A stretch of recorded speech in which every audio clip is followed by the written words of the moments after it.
moto. Obo nature ka achieve this Dubai Taiwan. Nature ka Anambra turn auto. The man need to put sky. It ka skyscraper here that low lie.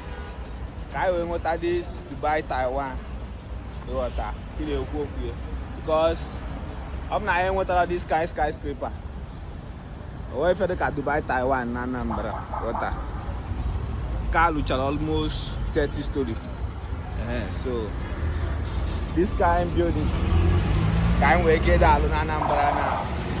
Anambra we turn out to Dubai Taiwan. If not, Anambra if I have to buy two surplus of Taiwan.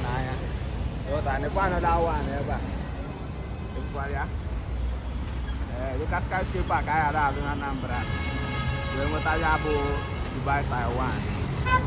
Ya, kuan ka. Ofulia. E kwande nkalo sigoro alosi. Olia. E pa bo anando femman.